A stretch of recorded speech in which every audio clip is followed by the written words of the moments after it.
Hello, mate. Hello. Hey, Chris. Hello. Hello. We Hello, made Chris. it.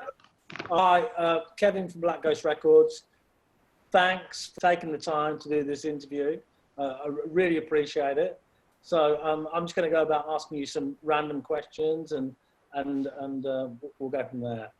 So COVID-19, how's that impacting in your lives at the moment?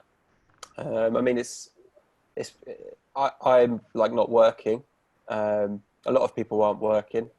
It seems like the more time passes, that the government really fucked this up over here. And it'd be interesting to see in the next couple of months what the sort of ramifications are of that.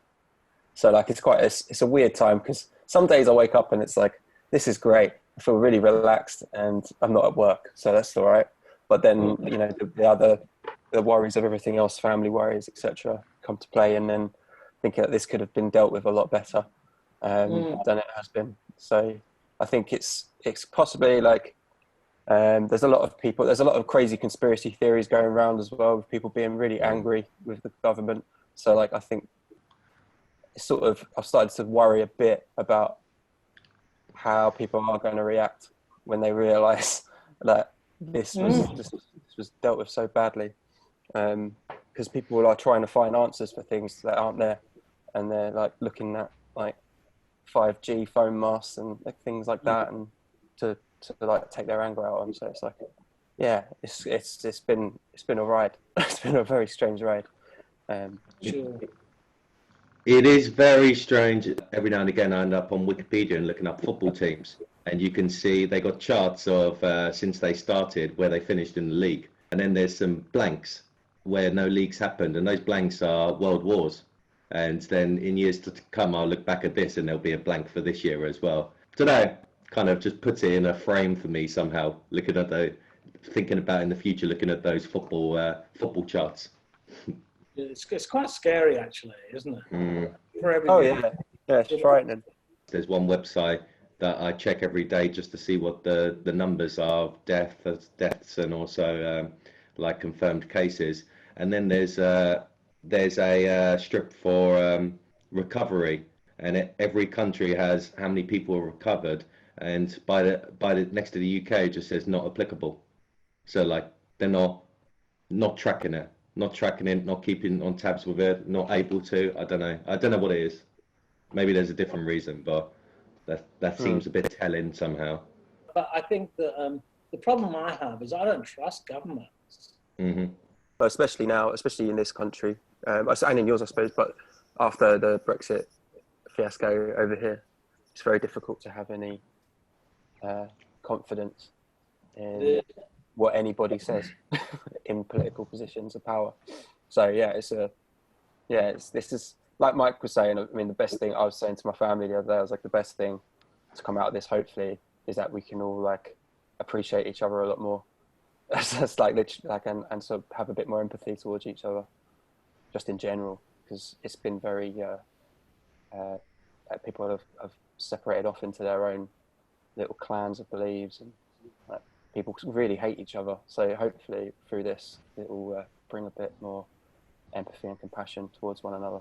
I hope. Yeah, unity. It's quite Yeah. sad that communities have become very selfish, haven't they? Now, on the politics viewpoint, with your music, do you ever write about stuff that has kind of political meaning or political undertones, or is that not what you do? Yeah, we've got a few songs which are the Animals track that we did with the video last year was heavily about Brexit. It was before it kind of happened, I think. But it's not really. It's hard to explain. A lot of what we do is not doesn't necessarily have an agenda. Usually taking a mindset. Maybe there'll be something in the future about a song from the perspective of some of these people who believe these crazy conspiracy theories at the moment. But yeah, there's some political commentary somewhere in there. What do you think, Chris? Well, yeah, I think most of it is you could always like bring it back to politics. I think like the root cause of like all of the subjects we bring up would make it all kind of political, to be honest. Like, but the thing that we've never, I think something like Animals, we were quite direct with what we were saying, but we sort of moved away from being as direct, just in a way that like we kind of wanted to be a bit more creative with our writing, for one, because it's quite difficult to say, like, you get like these really like on the nose kind of songs where someone will scream, "I fucking hate you," or whatever, something like that, and it just doesn't really do anything. So we're trying to get more creative with delivering that as a message, whether it be something to do with social interactions, woke culture, that kind of thing, like with just or conspiracies, that kind of thing. And there's lots of like ridiculous within all of those situations that we can pull from. There's a lot of humor within that, so like we're always trying to look for those little nuggets, whether it's it might sound absurd or it might sound a bit weird and people might not get it straight away, but it's like it's there, and we'll have fun with it along the way. Yeah. I was chatting to a friend the other day, and she runs a museum in Melbourne, and she was saying that they can't show certain works because it's the money that they get, the museum, comes from the government. So if they show certain works that offend government policy, then they can withdraw funding, right? Jesus. And that shocked me. And then I thought about your music and your genre. It's one of those places that you can go to that you can trust. In your instance, Frauds, there's two human beings, creating art, making music, to challenge or to create joy. And I think that's one of the things that I love about going to watch bands like yours, because there's some real truth in that experience.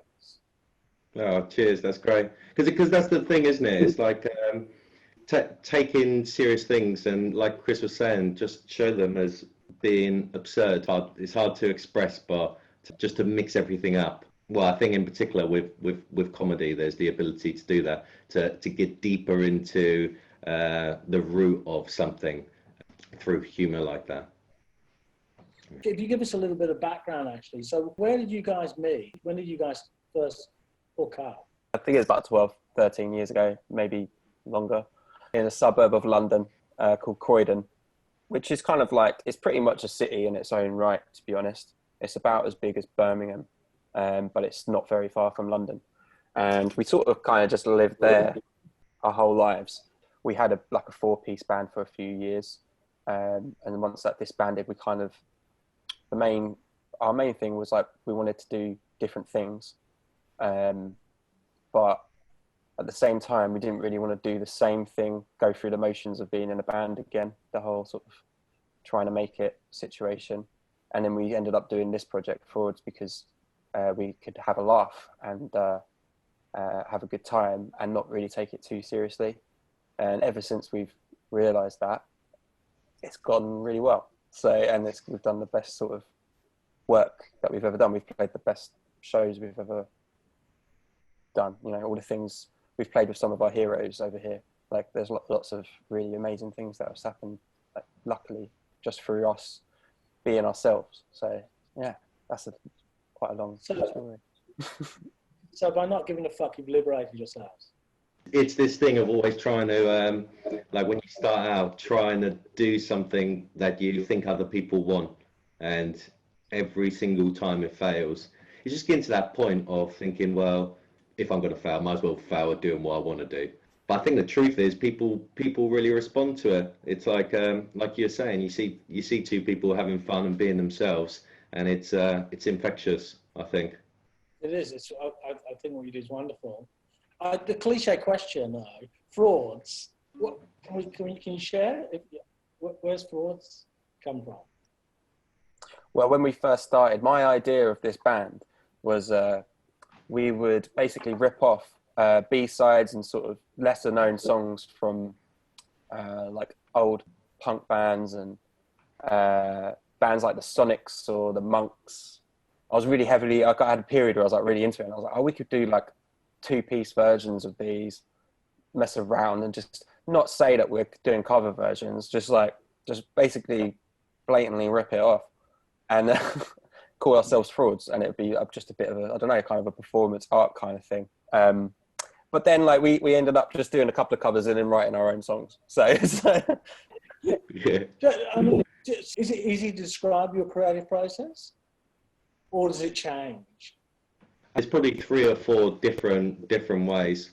Like there's sometimes Chris writes a whole song which is drums and vocals, and then it's my job just to put music in between the 2 things, and that's usually where the best riffs come from as well.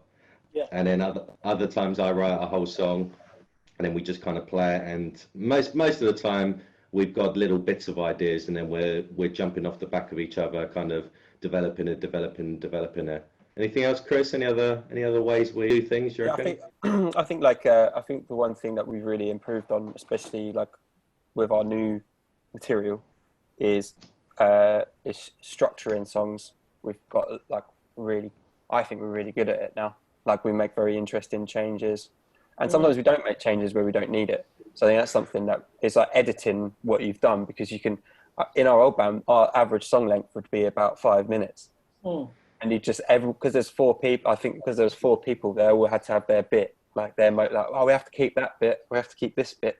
Whereas now we're quite confident in, if we're not quite feeling it, it's like, well, I think maybe we should either move it somewhere else within the song where it flows better, or flip it round, or whatever, like just to sort of just get that edit done and that flow.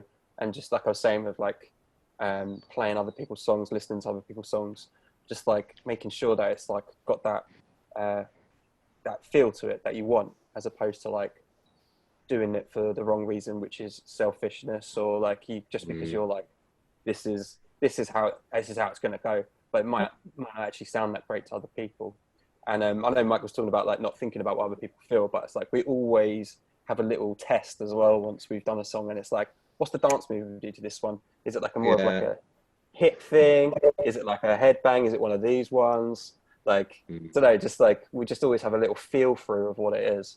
Because we want people to have a move and a boogie and like a good time as well.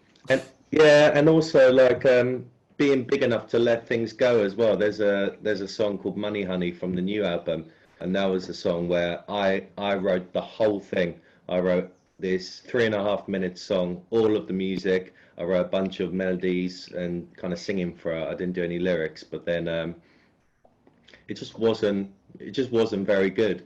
And I think in the past I would have pushed to make it an average song, where in the end we just kept the intro verse riff and then developed that, and then Chris did all the singing on it.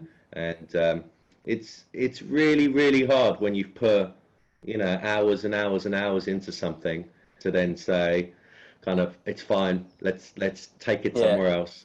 It's really, really hard, and it's something I'm only starting to be able to do, because there's definitely, like Chris was saying with the old band, like a lot of I've put all this work in and my part is awesome.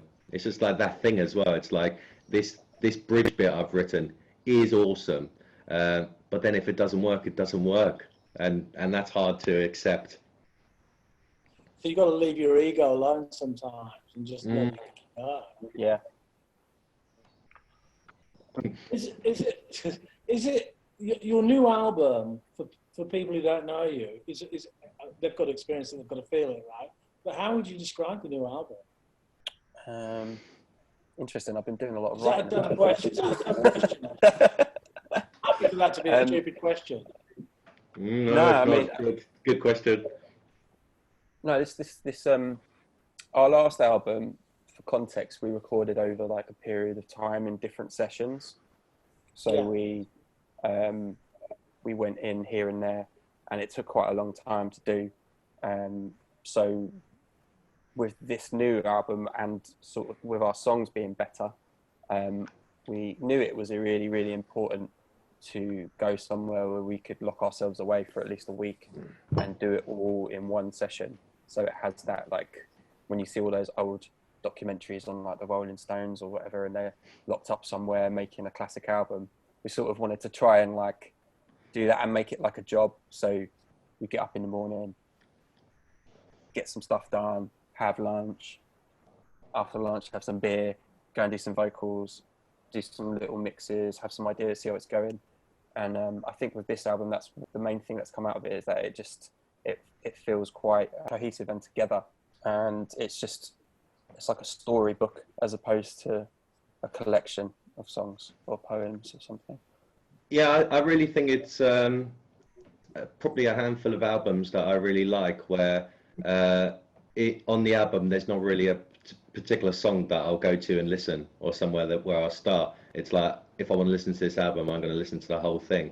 And it is like that. I don't have any favourites or any moments where I'm like, this is a bit of a down peak or whatever in the album. It's like a nice flow the whole way through. But I think the main difference for us, it's not that this is a way to describe it to anyone, but we went to so much more effort on this. We booked the studio, I think, maybe like 6 to 9 months before we went there, and I think we had about 35 unfinished songs that we kind of whittled down. So there's at least like 10 songs which we're really excited about, which aren't finished yet. And it's not like they're rejects that didn't make this album. They're just ones which didn't fit in with the whole collection. So it really feels like a nice collection, and there's a real movement with it. There's like a nice light-hearted kind of fun first half, and then it gets kind of moody, and then kind of comes back at the end. Yeah, I'm super excited about it. Yeah, I was just going to pick up on that. I think like the main thing that we have is a bit more drama. It's a bit moodier here and there. It's got a sense of darkness, as well as the sort of things that we did before. So we've got a good mixture. It just shows how confident we are, some of these songs, because they're quite ambitious. So like, yeah, we're chuffed with it. So we can't wait to get it out, to be honest. And so that's next year, guys. Is that right? It looks like it's probably going to be February, but the idea is we'll start releasing some singles towards the end of the summer, I think. Yeah, we were supposed to do it by the end of this year, but with everything, it doesn't seem like the right thing to do. So we'll have to push it to next year, hopefully, and we can maybe hopefully play some shows as well, which should be nice. Okay, look, thanks very much for for your time. It's been fabulous talking with you guys. I'm thinking at some point next year, if you're around, and as long as the fucking prices haven't gone through the roof, maybe we can try and get you out to Australia so the Aussies can experience. Absolutely. I think we'd go down really well. I think it's a good opportunity. Yeah, it sounds like the best thing ever. Yeah. All right. Thanks again for your time. Good luck with everything. Stay well, boys. Thank you. You too. Thank you so much. Cheers, Kevin. Thanks for having us.